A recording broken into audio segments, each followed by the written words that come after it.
بسم اللہ الرحمن الرحیم۔ روزے کی افطاری کے اعمال۔ کتاب کا نام ہے مفاتیح الجنان، صفحہ نمبر ہے 319۔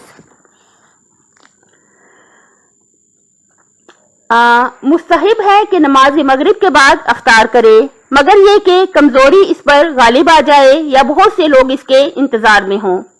یعنی کیا مطلب کہ افطاری بہتر یہ ہے کہ انسان مغرب کی نماز پڑھ کے کرے، لیکن اگر اسے بہت زیادہ کمزوری ہو رہی ہے تو پہلے افطاری کرے، یا بہت زیادہ لوگ اس کا انتظار کر رہے ہیں تو بھی پہلے افطار کرے، نماز مغرب پھر بعد میں پڑھ لے۔ اس چیز سے افطار کرے جو حرام اور شبہ سے پاک ہو، اور بہتر ہے کہ حلال کھجور سے افطار کرے تاکہ اس کی نماز کا ثواب 400 نمازوں کے برابر ہو، اور خورما اور پانی، دودھ، حلوہ، مصری، گرم پانی جس سے بھی افطار کرے اچھا ہے۔ افطار کے وقت وارد دعاؤں کو پڑھے، ان میں سے یہ دعا ہے۔ پہلے ترجمہ پڑھیں گے۔ خدایا تیرے لیے روزہ رکھا اور تیری روزی سے افطار کیا، اور تجھ پر میں نے توکل کیا۔ اللہم لک صمت وعلی رزقک افطرت وعلیک توکلت۔ خدایا تیرے لیے روزہ رکھا اور تیری روزی سے افطار کیا، اور تجھ پر میں نے توکل کیا، تاکہ خدا اس کو ہر اس شخص کا ثواب عطا کرے جس نے روزہ رکھا ہو۔ روایت میں آیا ہے کہ حضرت امیر المومنین علیہ السلام جب افطار کرنا چاہتے تھے تو پڑھتے تھے۔ پہلے ترجمہ۔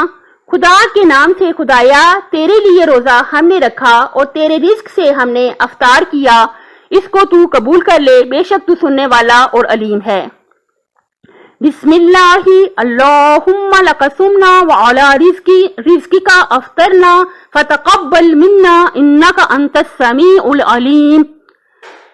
خدا کے نام سے خدایا تیرے لیے روزہ ہم نے رکھا اور تیرے رزق سے ہم نے افطار کیا، اس کو تو قبول کر لے، بے شک تو سننے والا اور علیم ہے۔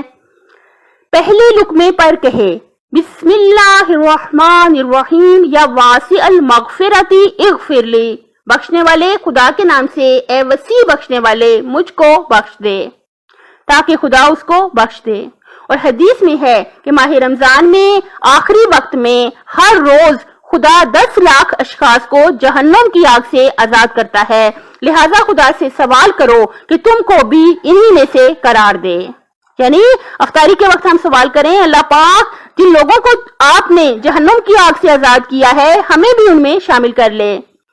نمبر 5، افطار کے وقت سورہ قدر پڑھے۔ انا انزلناہ فی لیلۃ القدر والی جو سورت ہے، بسم اللہ پڑھ کے اس سورت کو پڑھنا ہے۔ افطار کے وقت سورہ قدر پڑھے۔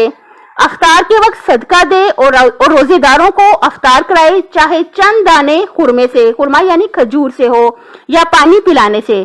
رسول خدا سے مروی ہے جو شخص کسی روزے دار کو افطار کرائے تو اس کے لیے اس کے اجر کے برابر ثواب ہوگا، اور اس کے اجر میں کوئی کمی نہ ہوگی، اور اس کے لیے اس نیک عمل کے مثل ہوگا جو اس افطار کرنے والے نے انجام دیا ہے اس کھانے کی قوت سے۔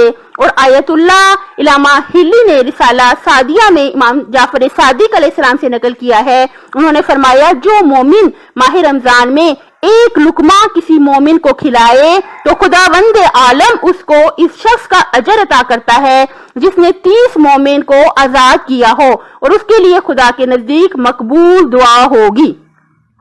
یعنی ہمیں پوری کوشش کرنی چاہیے کہ ماہ رمضان میں مومنین کو ہم جہاں تک ہو سکے کھانا کھلائیں، جہاں تک ہو سکے افطاری کروائیں۔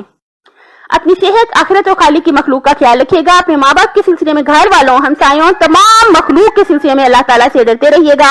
آپ سے گزارش ہے کہ میرے چینل کو سبسکرائب کر دیں، ابھی سبسکرائب کر دیں۔ اگر آپ کو پسند آیا تو لائک لازمی کر دیا کریں، اور اچھا سا کمنٹ بھی ضرور کر دیا کریں۔ دیکھیں ہم کوئی ولی پیغمبر تو نہیں ہے کہ ہمیں اس سے فرق نہ پڑے۔ ہم جتنے بھی یوٹیوبرز ہیں ہمیں بڑا فرق پڑتا ہے، اگر کوئی ہماری حوصلہ افزائی کرتا ہے اللہ تعالیٰ انہیں بہت زیادہ اجر عطا کرے، ہماری حوصلہ افزائی کرنے والوں کو ہمیں بہت فرق پڑتا ہے جب آپ ہماری حوصلہ افزائی کرتے ہیں، ہمارے دل سے کلیجے سے آپ لوگوں کے لیے دعائیں نکلتی ہیں۔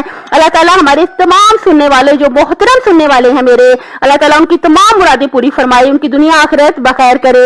آپ بھی اچھا سا کمنٹ کر دیا کریں، لائک اور شیئر کر دیا کریں، سبسکرائب خود بھی کریں اور اپنے فیملی اور فرینڈ سے بھی کروا دیں۔ اللہ تعالیٰ آپ کی دنیا آخرت اچھی کرے۔